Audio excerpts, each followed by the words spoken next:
Hello everyone, welcome back to Sanix. तो पिछली video में हमने 50+ इम्पोर्टेंट टॉपिक्स पर बात की थी जो यूपीपीसीएस के लिए इम्पोर्टेंट थे। हमने बताया था कि हम उन टॉपिक्स की एक सीरीज़ स्टार्ट करेंगे।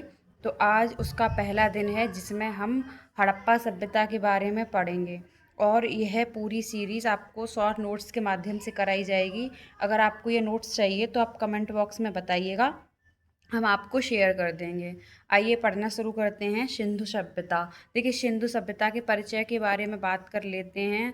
हम सिंधु सभ्यता के अंतर्गत क्या क्या पढ़ेंगे, तो हम सिंधु सभ्यता के अंतर्गत पढ़ेंगे कि इसकी उत्पत्ति कैसे होती है, इसके प्रमुख स्थल कौन कौन से हैं, साथ ही इसका विस्तार कैसे हुआ और इसका समय निर्धारण कैसे होता है, इसके निर्माता कौन है और प्रमुख विशेषताएं क्या हैं।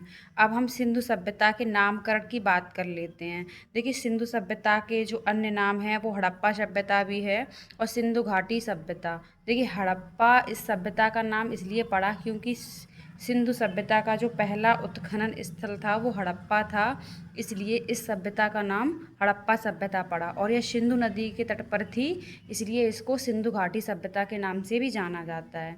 अब हम सिंधु सभ्यता के बारे में कुछ बेसिक बातें जान लेते हैं। सबसे पहले जो सिंधु सभ्यता है, तो जो सिंधु सभ्यता है वो एशिया की प्रथम नगरीय सभ्यता मानी जाती है। तो सिंधु सभ्यता को एशिया की प्रथम नगरीय सभ्यता कहते हैं। इसमें जो घनत्व था वो प्रति वर्ग किलोमीटर 400, कितना था 400।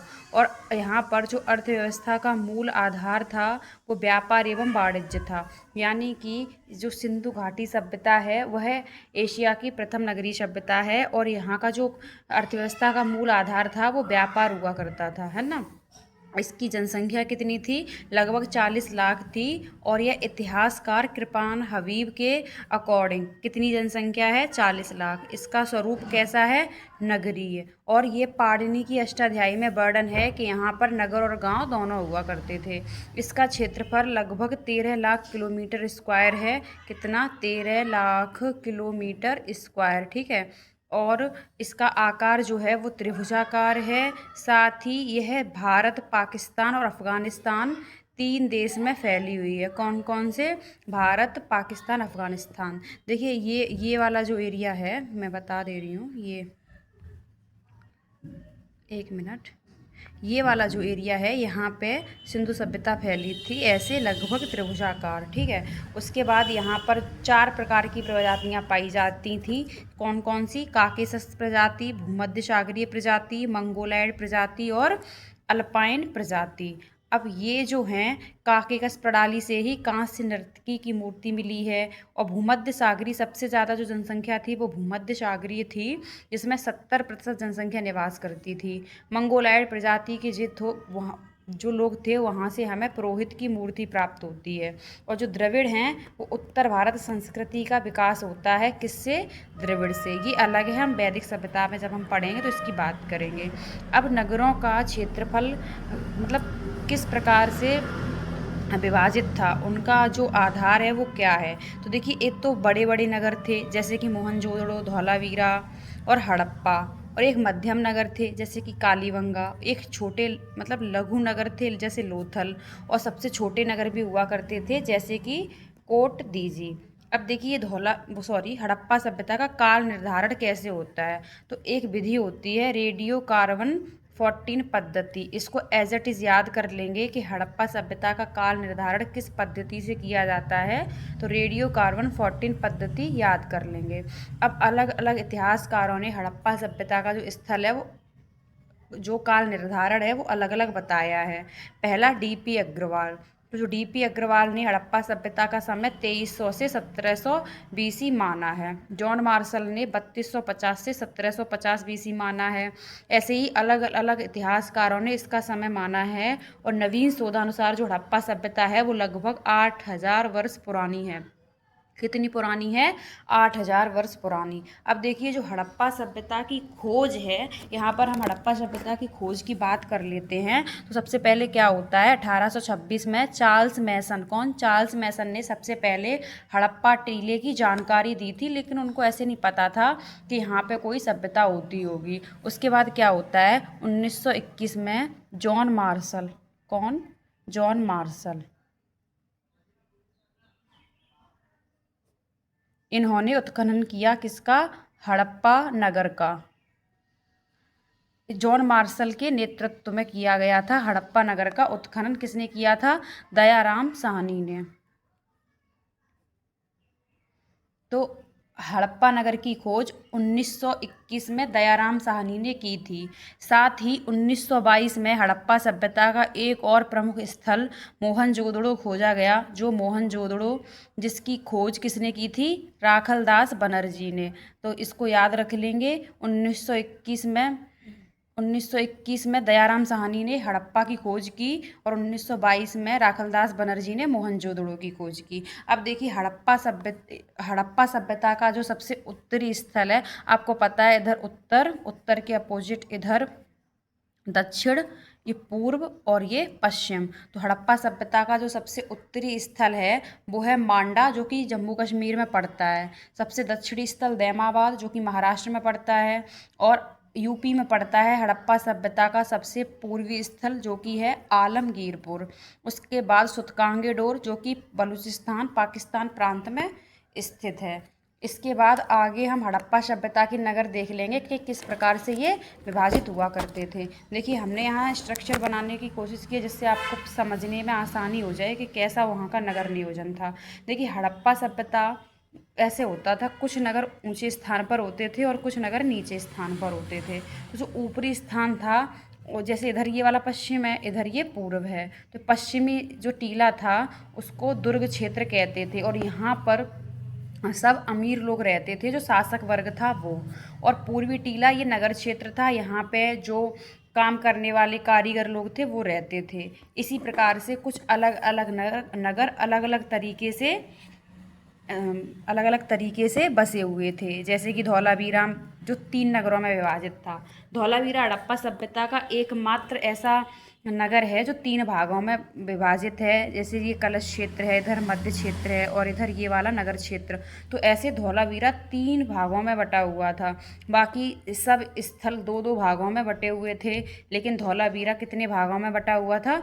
3 स्थल में। अब यहाँ की सड़क निर्माण पद्धति देख लेते हैं। यहाँ पर जो सड़कें थी वो ग्रिड पैटर्न पर आधारित होती थी। देखिए कैसे, ये जैसे कि ये सड़कें गई हैं, ठीक है, ये ग्रिड पैटर्न पर आधारित है, ऐसे जाल सा बना हुआ होता था, वो ग्रिड पैटर्न पर आधारित होती थी।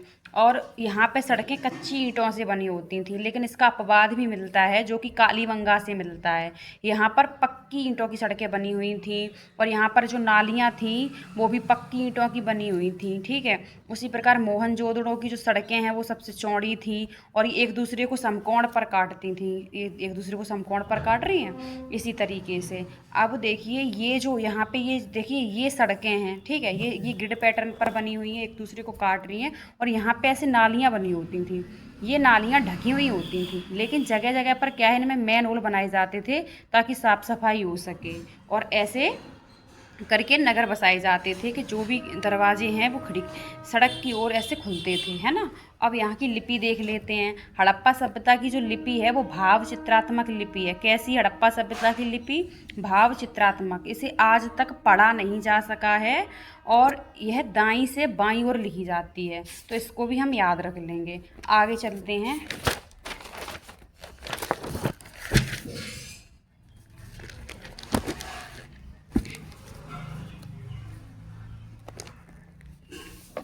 ये सब हमने देख लिया और ये मोहनजोदड़ो से हमें बड़ा स्नानागार मिला है। ये उसी का मैंने एक चित्र डिज़ाइन किया है कि कैसे उसमें नीचे जाने के लिए सीढ़ियाँ होती थीं और ये यहाँ पे घर बने होते थे। पुरोहितों का वास होता था, 2-2 मंजिले के घर थे। लोग स्नान आदि के लिए जब कोई धार्मिक प्रयोजन होता था यहाँ पर स्नान के लिए जाते थे। और अब हम देखेंगे सभा भवन। सभा भवन की खोज मैके ने की थी, 20 स्तंभों पर आधारित था ये सभा भवन। अब हम हड़प्पा सभ्यता के जो प्रमुख स्थल हैं उनके बारे में बात कर लेते हैं। यहाँ से काफ़ी क्वेश्चन बनते हैं कि हड़प्पा सभ्यता के कौन से स्थल की खोज किसने की, कौन सा स्थल किस नदी के किनारे पाया जाता है और किस स्थल से क्या क्या हमें साक्ष्य मिले हैं। तो देखिए सबसे पहला स्थल हमने पढ़ा था हड़प्पा, जो कि रावी नदी के तट पर स्थित है। दयाराम साहनी ने 1921 में हड़प्पा की खोज की थी। और जो हड़प्पा है, देखिए जो महत्वपूर्ण चीज़ें हैं हम केवल वही याद रखेंगे। इसमें मैंने ऐसे बहुत सारी चीज़ें लिख दी हैं, लेकिन जो इम्पोर्टेंट चीज़ें हैं वही याद रखेंगे। बाकी इसका नोट्स अगर आपको चाहिए तो मैंने बता दिया, आप कमेंट बताइए, मैं आपको प्रोवाइड करा दूँगी।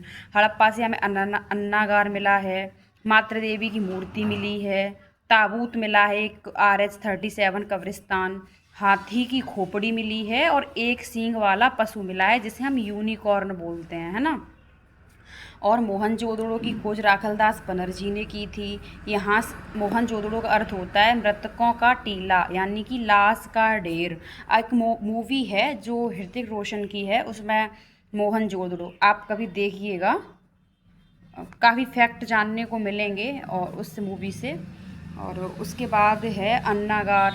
अन्नागार मिला है जो सिंधु सभ्यता का सबसे बड़ा भवन है और यहीं से हमें बृहद स्नानागार के साक्ष्य मिले हैं। पशुपति जो शिव हैं उनकी मूर्ति और कांसे की नर्तकी और सभागार और सबसे चौड़ी सड़कें हमें मोहनजोदड़ो से ही प्राप्त हुई हैं।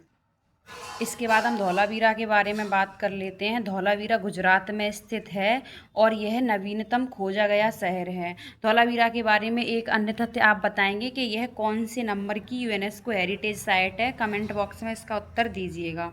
यहाँ से क्या है, विशाल पानी के कुंड मिले हैं जो कि वहाँ की उन्नत जल दोहन यानी कि वाटर मैनेजमेंट प्रणाली के साक्ष्य में धौलावीरा से मिलते हैं। और जो लोथल है, इसे सिंधु सभ्यता का मानचेस्टर कहा जाता है और यह लोथल गुजरात में स्थित है। यहाँ से हमें गोदीवाड़ा के साक्ष्य मिले हैं, जहाँ गोदीवाड़ा मतलब जहाज बनाने का स्थान। और यहाँ से ही हमें जो हैं आधुनिक शतरंज के साक्ष्य भी मिले हैं। राखीगढ़ी जो है वो हरियाणा में स्थित है और राखीगढ़ी जो है वो सिंधु सभ्यता का सबसे बड़ा स्थल है। राखीगढ़ी, यहाँ से इतना ही याद रखेंगे राखीगढ़ी के बारे में। रोपड़ के बारे में हम याद करेंगे कि यह पंजाब में स्थित है, सतलज नदी के किनारे। और रोपड़ से क्या है, यहाँ से मानव के साथ कुत्ते दफन के साक्ष्य मिले हैं, तांबे की कुल्हाड़ी के साक्ष्य मिले हैं और आज़ादी के बाद खोजी गई पहली साइट है रोपड़। कालीबंगा, जहाँ से कालीबंगा का अर्थ होता है काले रंग की चूड़ियाँ। कालीबंगा का क्या अर्थ है, काले रंग की चूड़ियाँ। और यह राजस्थान में स्थित है। यहाँ से हमें अग्निवेदिकाएँ मिली हैं, साथ ही ऊँट की हड्डियों के साक्ष्य मिले हैं और जुते हुए खेतों के साक्ष्य भी हमें कालीबंगा से प्राप्त हुए हैं। उसके बाद चनहुदड़ो पाकिस्तान में स्थित है। ये भारत का लंकाशायर कहा जाता है और यहाँ से लिपस्टिक के साक्ष्य मिले हैं और मन के बनाने का कारखाना भी हमें चनहुदड़ो से मिलता है। उसके बाद ये सुरकोटदा से हमें घोड़े की हड्डियाँ मिली हैं, यह गुजरात में स्थित है। बनावली जो कि हरियाणा में स्थित है, ये सूखी हुई सरस्वती नदी के किनारे स्थित था, मतलब सरस्वती नदी सूख चुकी है ना। और यहाँ से हमें जौ लाजवर्द की खेती के साक्ष्य मिलते हैं। आलमगीरपुर जो कि हड़प्पा सभ्यता का सबसे पूर्वी स्थल है, मेरठ उत्तर प्रदेश में स्थित है, यमुना नदी के तट पर। यमुना की सहायक नदी है हिंडन नदी, तो अगर हिंडन नदी ऑप्शन में रहेगा तो हिंडन नदी करेंगे। तो और मेहरगढ़ ये जो कि ये हड़प्पा के पूर्व इस नगर के साक्ष्य मिलते हैं जो पाकिस्तान में स्थित है। और सिंधु सभ्यता का अग्रदूत किसे कहा जाता है, मेहरगढ़ को। वहीं जो कोट दीजी है यह पाकिस्तान में स्थित है। माँ देवी की मूर्तियाँ यहाँ से मिली हैं कोट दीजी से। हड़प्पा सभ्यता का एक और प्रमुख नगर है सुतकांगेंडोर, जो सबसे पश्चिमी स्थल है और यहाँ मिट्टी की चूड़ियाँ मिलती हैं। हमने बताया था ये बलूचिस्तान प्रांत में स्थित है, पाकिस्तान में। बालू जो कि हरियाणा में स्थित है। मांडा सबसे ऊपरी स्थल है। देखिए इन स्थलों को याद कर लीजिए, यहाँ से मैचिंग में क्वेश्चन पूछे जाते हैं कि कौन सा स्थल कहाँ स्थित है। अब साथ ही जो दैमाबाद है, हमने बताया था ये महाराष्ट्र में स्थित है, हड़प्पा सभ्यता का सबसे दक्षिणी स्थल है। अब हड़प्पा सभ्यता के पतन के कारण पढ़ लेते हैं। देखिए हड़प्पा सभ्यता का पतन कैसे होता है, इस बारे में विद्वानों के अलग अलग मत हैं। जैसे कि बाह्य एवं आर्य आक्रमण, ये गॉर्डन चाइल्ड एंड व्हीलर ने कहा है कि हड़प्पा सभ्यता के जो पतन के कारण हैं वो बाह्य एवं आर्य आक्रमण हैं। बाढ़ मार्शल मैके एवं SR राव के अनुसार। और जलवायु परिवर्तन Aurel Stein and Amalananda Ghosh के अनुसार। भूतात्विक परिवर्तन MR साहनी के अनुसार। तो ये सब हड़प्पा सभ्यता के पतन के कारण हैं। अब हम मैंने एक लिस्ट तैयार की है, उसको देख लेते हैं, जिसमें हड़प्पा सभ्यता के स्थल और वो किस नदी के किनारे स्थित हैं तथा उनकी खोज किसने की है। यहाँ से डायरेक्ट फैक्ट एग्जाम में पूछे जाते हैं। तो देख लेते हैं। सबसे पहले हड़प्पा, जो कि रावी नदी के किनारे स्थित है, दयाराम निशानी ने इसकी खोज की होती है। मोहनजोदड़ो, जो कि सिंधु नदी के किनारे है, राखलदास बनर्जी ने इसकी खोज की है। चनहूदड़ो, जो कि सिंधु नदी के किनारे है, अर्नेस्ट मैके ने इसकी खोज की है। कालीबंगा घग्गर नदी के किनारे BBL और BK थापर ने इसकी खोज की है। कोटदीजी, जो कि सिंधु नदी के किनारे है, फजल अहमद खान ने इसकी खोज की है। रंगपुर, जो कि भादर नदी के किनारे, या भादर याद रखेंगे, रंगपुर SR राव। रोपड़ सतलज नदी के किनारे यंकदत्त शर्मा ने इसकी खोज की है। लोथल भोगवा नदी के किनारे SR राव ने इसकी खोज की है। आलमगीरपुर हिंडन नदी के किनारे यज्ञदत्त शर्मा ने इसकी खोज की है। सुतकांगेडोर दास्क नदी के किनारे ऑरेल स्टेन ने इसकी खोज की है। बनावली सरस्वती नदी के किनारे, जो अब सूख चुकी है, इसकी खोज RS बिष्ट ने की है। धौलावीरा की खोज RS बिष्ट और JP जोशी ने की है। इस प्रकार से ये लिस्ट याद करेंगे, बहुत ज़्यादा इंपॉर्टेंट है, डायरेक्ट एग्जाम में यहाँ से क्वेश्चन बनते हैं। बाकी हड़प्पा सभ्यता के बारे में एक दो फैक्ट और हैं, जैसे कि कॉटन का कल्टीवेशन यहाँ से होता है। कॉटन कल्टीवेशन कपास की खेती। और इसके समकालीन जो सभ्यता थी, समकालीन सभ्यता वो कौन कौन सी थी। एक तो आपने पढ़ी होगी मेसोपोटामिया की सभ्यता, दूसरी वो मिस्र की सभ्यता, और ये दो सभ्यताएं याद कर लेंगे कि ये इसकी समकालीन सभ्यता थी। और कॉटन के कल्टीवेशन के साक्ष्य भी हमें हड़प्पा सभ्यता से मिलते हैं। Thank you for watching. अगर आपको ये सीरीज पसंद आ रही है तो आप अपने फ्रेंड्स के साथ शेयर कर सकते हैं, जिससे आगे आने वाले प्रीलिम में उन्हें रिवीजन करने में आसानी हो। बाकी अगर इसका PDF चाहिए तो आप कमेंट बॉक्स में बताइएगा, मैं आपको नोट्स प्रोवाइड करा दूंगी। मिलते हैं अगली वीडियो में एक नए टॉपिक के साथ। Thank you.